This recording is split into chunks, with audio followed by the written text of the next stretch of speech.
اور بے شک ہم نے حصول نصیحت کے لیے قرآن کو آسان کر دیا ہے، تو ہے کوئی نصیحت حاصل کرنے والا؟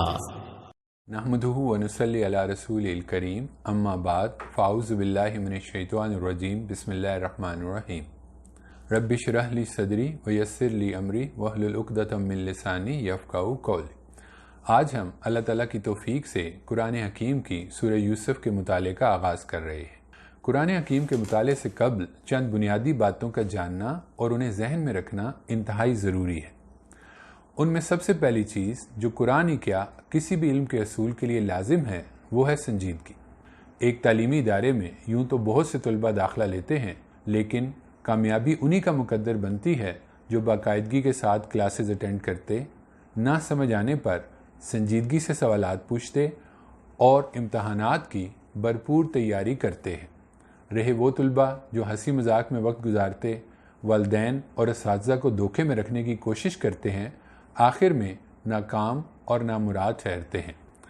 آئیے ہم دیکھتے ہیں کہ وہ کیا چیزیں ہیں جو ہم سے سنجیدگی کا تقاضا کرتی ہیں۔ دیکھیے، اربوں سال سے بنی ہوئی اس کائنات میں ہم کو صرف ایک موقع ملا ہے، اور زندگی اس قدر قیمتی ہے کہ دنیا کا امیر ترین شخص اپنی عمر بھر کی کمائی خرچ کر کے گزرے ہوئے چند پل بھی واپس نہیں لا سکتا، اور اس قدر غیر یقینی کہ کسی بھی وقت چند لمحوں میں ختم ہو سکتی ہے۔ ہم میں سے کوئی گارنٹی کے ساتھ نہیں کہہ سکتا کہ اگلے چند گھنٹوں کے بعد وہ اس دنیا میں موجود ہوگا یا نہیں ہوگا۔ موت کے آگے کسی کا کوئی زور نہیں۔ موت سے نہ عام آدمی بچ سکتا ہے، نہ بادشاہ۔ موت نہ بوڑھا دیکھتی ہے، نہ نوجوان۔ ابھی ہمارے قریب رہائش پذیر ایک نوجوان لڑکا UK پڑھنے کے لیے گیا۔ کئی سال کی پڑھائی مکمل کرنے کے بعد واپسی کی فلائٹ سے صرف چند گھنٹے پہلے اچانک اس کا ہارٹ اٹیک سے انتقال ہو گیا۔ اب وہ گھر والے جو اپنے ایک نوجوان کامیاب بیٹے کی آمد کے منتظر تھے، کچھ دنوں بعد انہیں اس کی ڈیڈ باڈی وصول کرنا پڑی۔ اسی طرح ایک میاں بیوی بیرون ملک کئی سال گزارنے کے بعد جب واپس وطن لوٹے تو اب ان کا خواب تھا اپنا گھر۔ پلاٹ خریدا گیا، کئی ہفتے نقشے کی لوک پلک سنوارنے میں لگ گئے۔ اس کے بعد شوہر تو مکان کے کام کی نگرانی میں مصروف ہو گیا، اور خاتون خانہ نے صبح شام بازاروں کے چکر لگانے شروع کر دیے۔ ہر کمرے کی دیواروں کے کلر کے حساب سے میچنگ پردے، فرنیچر، ایک ایک چیز کے لیے مہینوں بازاروں کے چکر لگے، اور شفٹنگ سے صرف چند دن قبل اچانک ایک حادثے میں خاتون خانہ کا انتقال ہو گیا، اور شوہر چھوٹے بچوں کی مجبوری کے باعث ایک نئی بیوی کے ساتھ اس گھر میں شفٹ ہوا۔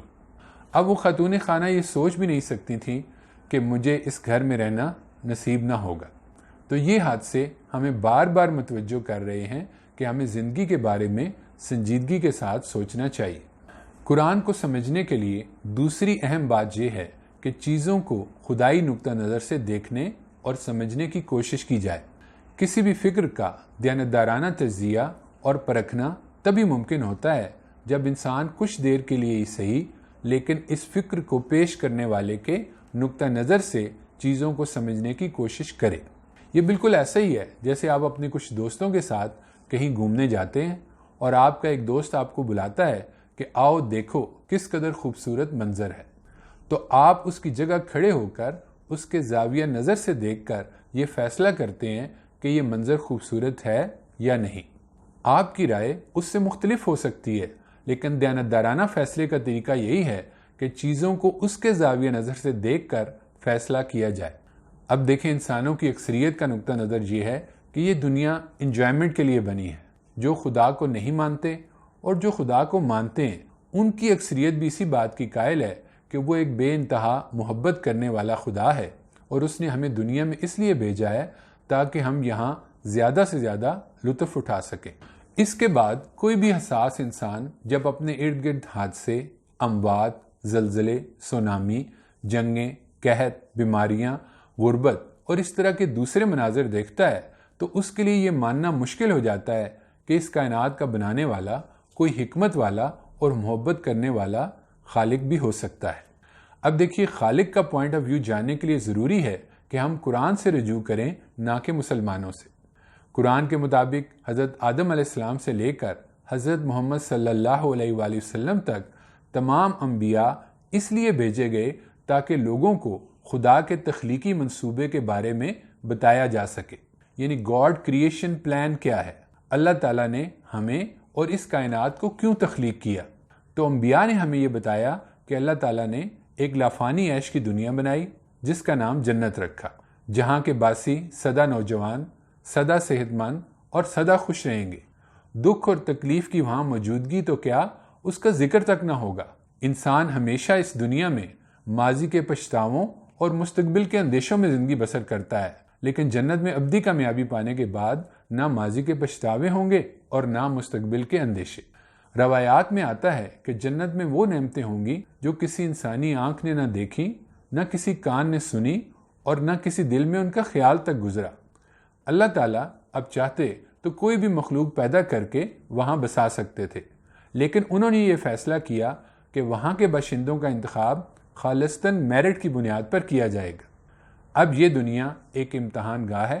اللہ تعالیٰ نے انسان کو ارادے اختیار کی قوت، توحید اور خیر و شر کا شعور اور دوسری بہت سی صلاحیتوں کے ساتھ اس دنیا میں بھیجا ہے، اور اب اسے مختلف امتحانات سے گزارا جا رہا ہے۔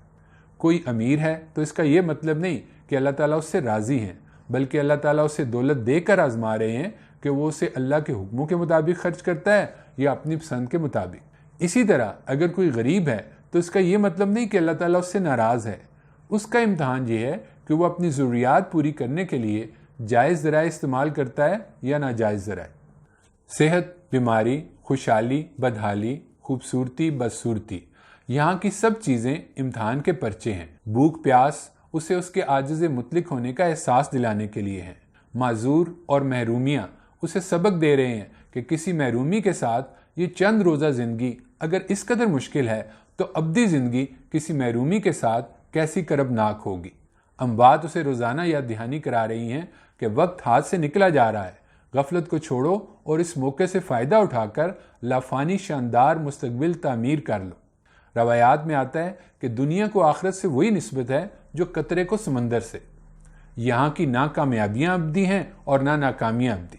قرآن میں اللہ تعالیٰ فرماتے ہیں کہ ہار جیت کا اصل دن قیامت کا دن ہوگا۔ روایات میں آتا ہے کہ دنیا کا سب سے خوشحال شخص جس نے سب سے بہترین زندگی دنیا کے حوالے سے بسر کی ہوگی، اسے جہنم سے ایک بار گزار کر جب نکالا جائے گا اور پوچھا جائے گا تو وہ کہے گا کہ خدا کی قسم میں نے تو کبھی کوئی خوشی دیکھی نہیں۔ اور دنیا میں سب سے زیادہ مشکل حالات میں زندگی بسر کرنے والا شخص اسے جنت سے ایک دفعہ گزار کر جب نکالا جائے گا اور پوچھا جائے گا تو وہ کہے گا کہ خدا کی قسم میں نے تو کوئی تکلیف دیکھی تک نہیں۔ تو ہم سب کا اصل مقصود یہ ہے کہ اس امتحان میں کامیابی کی کوشش کر کے خدا کی اس ابدی جنت کے باسی بن سکے۔ ابھی کچھ دیر پہلے ہم نے یہ بات کی تھی کہ خالق کا پوائنٹ آف ویو جاننے کا درست ترین طریقہ یہ ہے کہ قرآن سے رجوع کیا جائے، نہ کہ اس کے ماننے والوں سے۔ انسان چونکہ مستقل دنیا میں رہ رہا ہے تو بار بار اس کی توجہ خدا کے کریشن پلان سے ہٹ کر دنیا میں ہی اٹک کر رہ جاتی ہے۔ اب دیکھیں، مسلمانوں نے اکثر اپنے گھروں کے باہر یہ لکھوایا ہوتا ہے کہ ھذا من فضل ربی، کہ یہ مجھ پر میرے رب کا فضل ہے۔ اب یہ جس آیت کا ٹکڑا ہے سورہ نمل کی ہے وہ آیت۔ سورہ نمل میں حضرت سلیمان علیہ السلام پر جب اللہ تعالیٰ کا ایک خاص فضل ہوتا ہے تو وہ یہ فرماتے ہیں ھذا من فضل ربی لیبلونی ااشکر ام اکفر، کہ یہ مجھ پر میرے رب کا فضل ہے تاکہ وہ مجھے آزمائے کہ میں شکر گزار بنتا ہوں یا نہ شکرا۔ پیغمبر چونکہ خدا کے کریشن پلان کی روشنی میں جی رہے ہوتے ہیں تو ان کی نظر ہمیشہ پوری بات پر ہوتی ہے۔ اب دیکھیں، وہ یہ بتاتے ہیں کہ جو نعمت ملی ہے یہ میرے لیے ایک امتحان بھی ہے کہ میں اللہ کا ایک شکر گزار بندہ بنتا ہوں یا خدا نہ خواستہ نہ شکرا۔ اور اگر کوئی نعمت مجھ سے چھنتی ہے تو وہ میرے لیے میرے صبر کا امتحان ہے کہ میں اس میں اللہ کی فرمانبرداری پر قائم رہتا ہوں یا خدا نہ خواستہ نہیں۔ جیسے اسکول جانے والا بچہ خصوصاً پہلے دن جب وہ جاتا ہے تو اپنے ماں باپ کو انتہائی ظالم سمجھتا ہے، لیکن جب وہ بڑا ہوتا ہے تو دوسرے پوائنٹ آف ویو سے چونکہ وہ واقف ہو چکا ہوتا ہے تو اس کو یہ چیز کلیئر ہو جاتی ہے کہ وہ اس معاملے میں ٹھیک تھے۔ ایسے ہی ہمیں خدائی پوائنٹ آف ویو سے چیزوں کو قرآن کی روشنی میں دیکھنے کی کوشش کرنی چاہیے، اور اس کے لیے ضروری ہے کہ ہم قرآن کو باقاعدگی کے ساتھ روزانہ پڑھیں، اس پہ غور و فکر کریں اور اس کی روشنی میں دنیا کا جائزہ لینے کی کوشش کریں۔ قرآن سے فائدہ اٹھانے کے لیے تیسری اہم چیز قرآن کی روشنی میں اپنے وجود اور اپنے ارد گرد پھیلی ہوئی کائنات پر مستقل غور و فکر کی عادت ہے۔ قرآن میں 6,500 سے زائد آیات ہیں، جن میں احکامات والی آیات کی تعداد چند 100 سے زائد نہیں۔ اللہ تعالیٰ نعوذ باللہ کوئی ڈکٹیٹر کی طرح چند احکامات ڈکٹیٹ نہیں کرا رہے، بلکہ انہوں نے باقی ہزاروں آیات میں دلائل کے ذریعے سے وہ بات ثابت کی ہے جو انبیاء ہمیں بتاتے ہیں۔ یہ بات کہ اس کائنات کا ایک بنانے والا ہے، وہ بنا کر اس کائنات سے لا تعلق ہو کر نہیں بیٹھ رہا، بلکہ اس نے اس کائنات کا نظم سنبھالا ہوا ہے اور ہر چیز اصل میں اسی کے اختیار میں ہے۔ اسی طرح اس نے انسانوں کی ہدایت کے لیے مختلف زمانوں میں انبیاء بھیجے۔ حضرت آدم علیہ السلام سے شروع ہونے والے انبیاء کے اس سلسلے کے آخری رسول حضرت محمد صلی اللہ علیہ وآلہ وسلم ہیں، اور یہ حقیقت کہ ہمیں اس امتحان کی زندگی کو گزار کر ایک دوسری دنیا میں جانا ہے، اور وہاں ہمارے ایمان و عمل کے حساب سے ہمارے لیے ابدی جنت ہے یا خدا نخواستہ ابدی جہنم۔ قرآن ہمیں بار بار متوجہ کرتا ہے کہ دیکھو کیسا حیرت انگیز وجود تمہیں دیا گیا ہے۔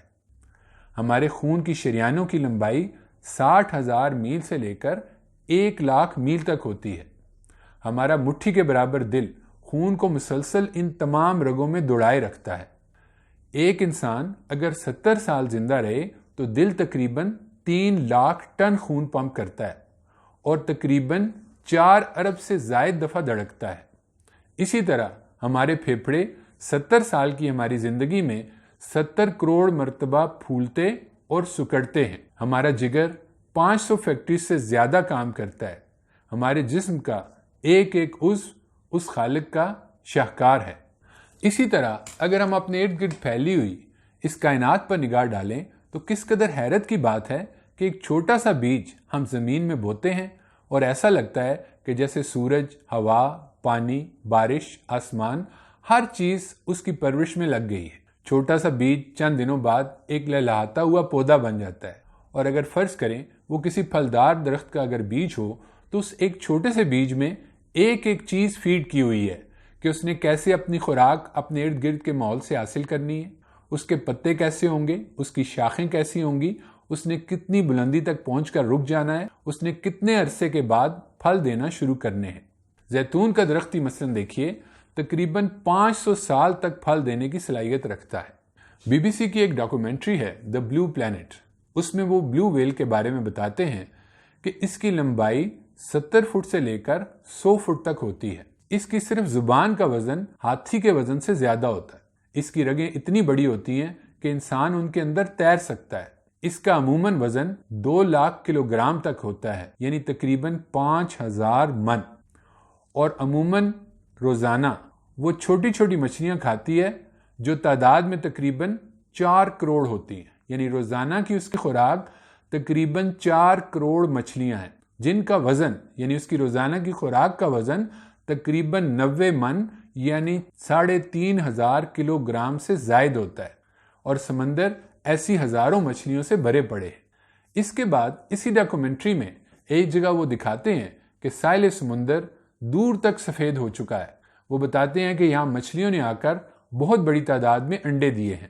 پھر کئی ہزاروں کلومیٹر دور سے مائیگریٹنگ برڈز یعنی وہ پرندے جو موسموں کی شدت کے باعث اپنے علاقوں سے دوسرے علاقوں کی طرف ہجرت کرتے ہیں، وہ پرندے اڑتے ہوئے جب اس ساحل سمندر کے پاس پہنچتے ہیں تو اب انہیں خوراک کی ضرورت ہے، اور وہاں ان کی خوراک کا بہترین بندوبست ہو چکا ہے۔ اللہ تعالیٰ ہمیں بار بار قرآن کے ذریعے متوجہ کر رہے ہیں کہ اپنے وجود، اپنے ارد گرد پھیلی ہوئی کائنات پر بار بار غور کرو، تو وہ حقائق جن کے ماننے کی دعوت قرآن دے رہا ہے تمہارے لیے ان کا ماننا کچھ مشکل نہ ہوگا۔ اگر آپ ایک پھول کو ہی غور سے دیکھیں تو آپ فوراً پکار اٹھیں گے کہ جس رب نے یہ شاندار پھول تخلیق کیا ہے اس کے لیے میرا تخلیق کرنا کیا مشکل ہے۔ ہمارے ارد گرد کی کائنات معجزوں سے بھری پڑی ہے، لیکن چونکہ ہم اسے عرصے سے دیکھ رہے ہیں تو اس کا عجوبہ پن ہماری نظروں سے اوجھل ہو جاتا ہے۔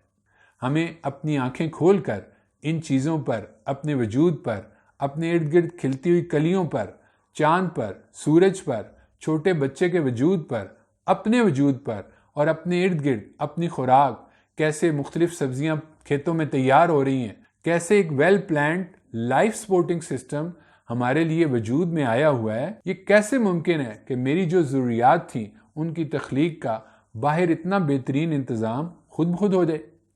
قرآن بار بار اس کی طرف متوجہ کرتا ہے، تو ہمیں اپنے وجود، اپنے ارد گرد پھیلی ہوئی کائنات پہ ایک غور و فکر کی عادت قرآن کی روشنی میں ڈالنی چاہیے۔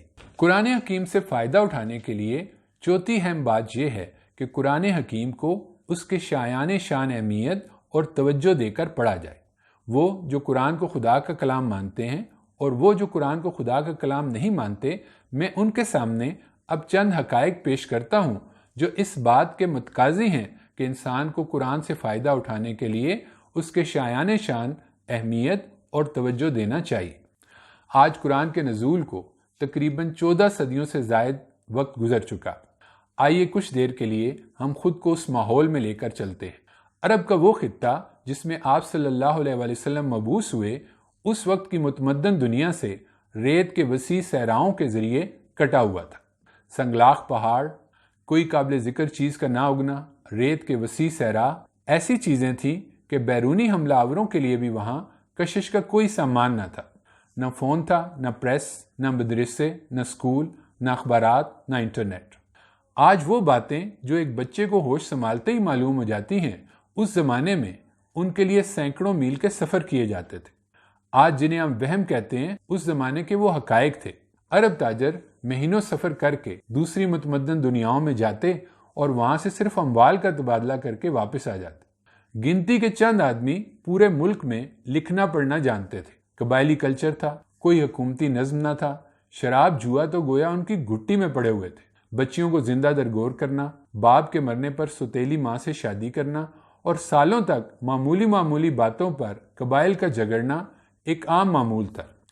اب ذرا کچھ دیر کے لیے اس زمانے کے مذہبی حالات پر نظر ڈالیں۔ حضرت ابراہیم علیہ السلام نے حضرت اسماعیل علیہ السلام کے ساتھ مل کر تقریباً اس وقت سے 2500 سال قبل مکہ کی اس چھوٹی سی بستی میں خدا کا گھر تعمیر کیا تھا۔ توحید کا وہ اولی مرکز اب ان کے جانے کے 2500 سال کے بعد 360 بتوں کا مسکن بن چکا تھا۔ حضرت اسماعیل علیہ السلام نے اپنی اولاد کو یہ سبق دیا تھا کہ وہ اس گھر کو پاک رکھیں گے، طواف کرنے والوں کے لیے، اعتکاف کرنے والوں کے لیے اور رکوع و سجود کرنے والوں کے لیے۔ اور اب وہاں برہنہ طواف ہوتا تھا۔ ان کی نماز خدا کی یاد کی بجائے سیٹیاں بجانا اور تالیاں بجانا بن چکی تھی۔ وہی قریش جو اسماعیل علیہ السلام کی اولاد کی حیثیت سے دنیا کو توحید کا پیغام پہنچانے کے کام پر مقرر کیے گئے تھے، وہ اب اگر کسی وادی میں ان کا قافلہ ٹھہرتا تو پہلے اس وادی کے جنوں سے وہ پناہ طلب کرتے۔ کسی بھی علاقے سے گزرتے ہوئے اگر کوئی خوبصورت پتھر مل جاتا تو وہ اسے عبادت کے لیے گھر لے آتے۔ یہ تو تھا قریش کا حال۔ اس وقت سے 600 سال قبل حضرت عیسیٰ علیہ السلام دنیا میں تشریف لائے۔ یہود، بنی اسرائیل، جو تقریباً 2000 سال تک ابراہیم علیہ السلام کے بعد دنیا کو توحید کی دعوت دینے کے منصب پر مامور تھے، وہ اس قدر بگڑ چکے تھے کہ انہوں نے حضرت عیسیٰ علیہ السلام کو واضح نشانیاں دیکھنے کے باوجود سولی چڑھانے کی کوشش کی۔ اس طرح وہ ایک اندھا، بہرا اور گونگا گروہ بن کر راہ ہدایت کو کھو چکے تھے۔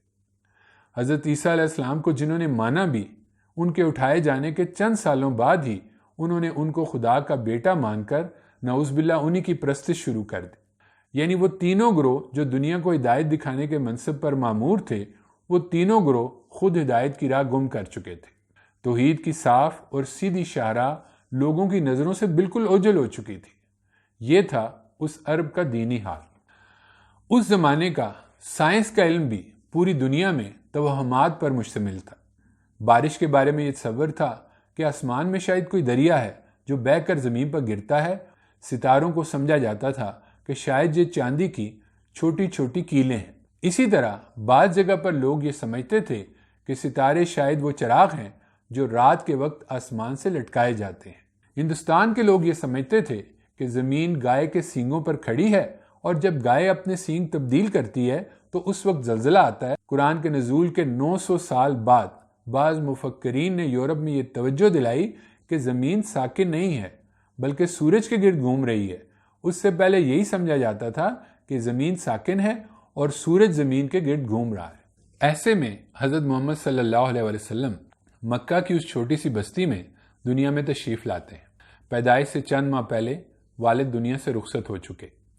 6 سال کی عمر میں والدہ اور 8 سال کی عمر میں ان کے دادا بھی اس دنیا سے رخصت ہو گئے، یعنی جو تھوڑی بہت تربیت اس ماحول میں انہیں مل بھی سکتی تھی وہ بھی نہ مل سکی۔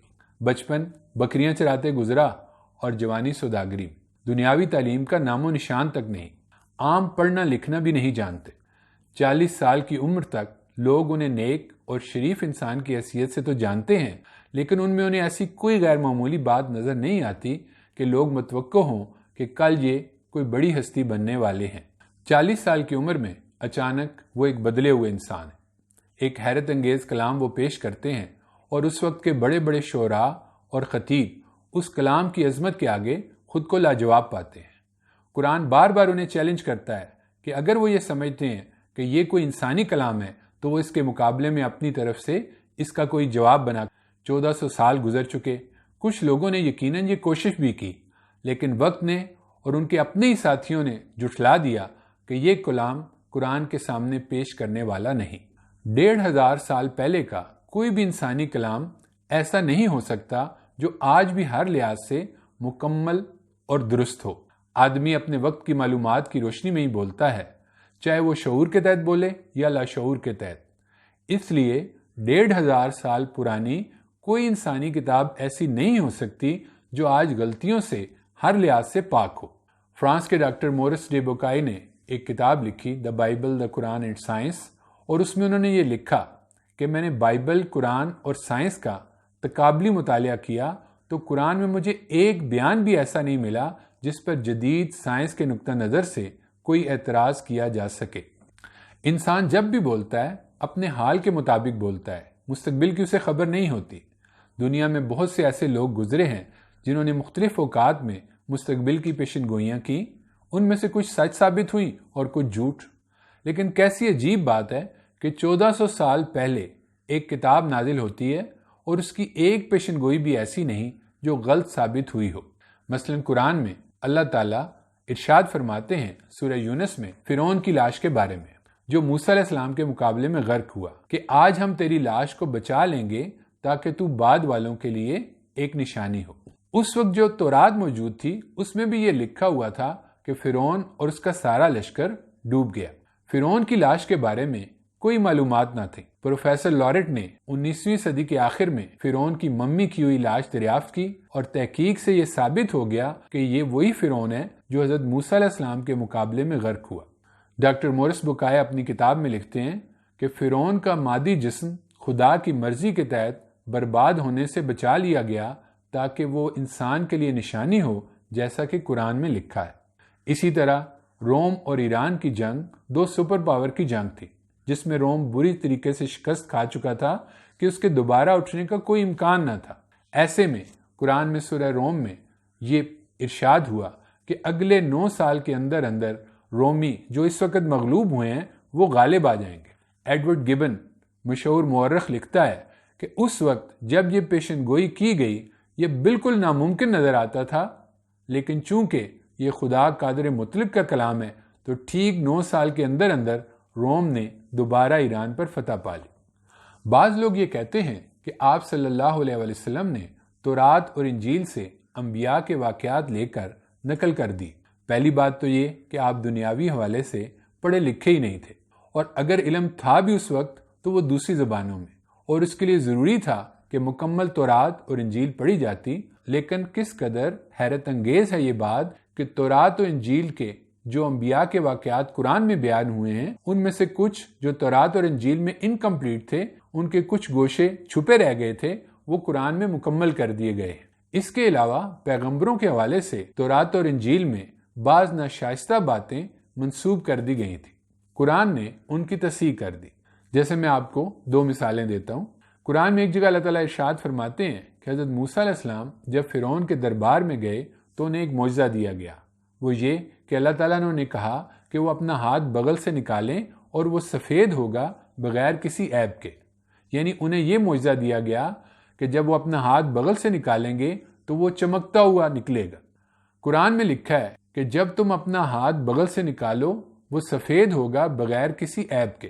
تو انسان حیران ہوتا ہے کہ بغیر کسی عیب کے الفاظ کا اضافہ کرنے کی کیا ضرورت تھی، لیکن جب وہ تورات پڑھتا ہے تو وہاں یہ لکھا ہوا ہے کہ موسیٰ علیہ السلام نے جب اپنا ہاتھ اپنی بغل سے نکالا تو وہ کوڑ سے برف کی طرح سفید ہو رہا تھا۔ تب اسے سمجھ آتی ہے کہ اصل میں قرآن میں تورات میں کی جانے والی غلطی کی اصلاح کی جا رہی ہے۔ اسی طرح ایک جگہ سورہ بقرہ میں اللہ تعالیٰ ارشاد فرماتے ہیں کہ سلیمان علیہ السلام نے کفر نہیں کیا۔ انسان حیران ہوتا ہے کہ ایک پیغمبر کے حوالے سے یہ بات لکھنے کی ضرورت آخر کیا تھی کہ اس پیغمبر نے کفر نہیں کیا۔ یہ انڈرسٹوڈ ہے کہ انبیاء اس لیے آتے ہیں کہ لوگوں کو کفر و شرک سے دور رہنے کی تلقین کرے۔ وہ خود کیسے یہ کام کر سکتے ہیں، لیکن جب انسان تورات پڑھتا ہے تو اس کو پتہ چلتا ہے کہ اس میں نعوذ باللہ یہ بات شامل کر دی گئی تھی کہ حضرت سلیمان علیہ السلام آخری عمر میں نعوذ باللہ دوسری قوموں کی دیویوں کی پرستش کرنے لگ گئے تھے۔